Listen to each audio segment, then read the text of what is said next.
आखाती युद्धामुळे व्यावसायिक गॅस सिलेंडरचा तुटवडा, हॉटेल व्यावसायिकांकडे 4 ते 5 दिवस पुरेल एवढा साठा, व्यवसाय बंद करण्याची वेळ येणार.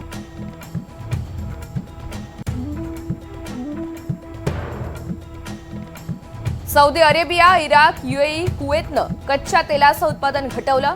दर दिवशीच्या उत्पादनात आता 67 लाख बॅरेलची घट. उत्पादन घटवल्यानं तेलाच्या किमती भडकण्याची शक्यता. आखाती देशातील युद्धाची राज्यात झळ. 5 ते 6 दिवस पुरेल इतकाच गॅसचा साठा, तर पेट्रोलचा 15 दिवस आणि डिझेलचा 18 दिवस पुरेल एवढा साठा उपलब्ध. सूत्रांची माहिती.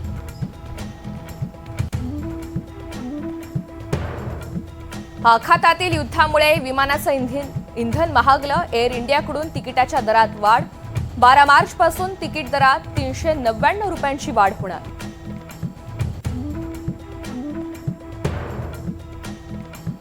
इराण इस्रायल अमेरिका युद्धाचा दुसरा आठवडा. इराणमध्ये आतापर्यंत 1255 जणांचा मृत्यू, 10,000 जखमी, तर कुवेत, यूएई, सौदी, बहरीनवर इराणचे हल्ले कायम.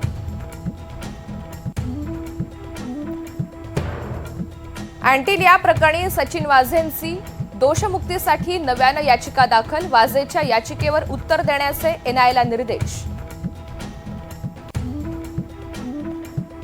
मनसे पदाधिकाऱ्यांचा आज गोरेगावमध्ये मेळावा. राज ठाकरे करणार मार्गदर्शन.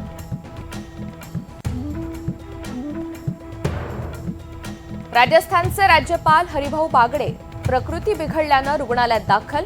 आयसीयूमध्ये त्यांच्यावर उपचार सुरू. 10वीचा गणिताचा पेपर परीक्षा होण्यापूर्वीच टेलिग्रामवर लीक. पुणे बोर्डाची पोलिसात तक्रार. लोकसभा अध्यक्ष ओम बिर्ला यांच्यावरील अविश्वास प्रस्तावावर आजही लोकसभेत चर्चा. गृहमंत्री अमित शहा प्रस्तावावर बोलण्याची शक्यता.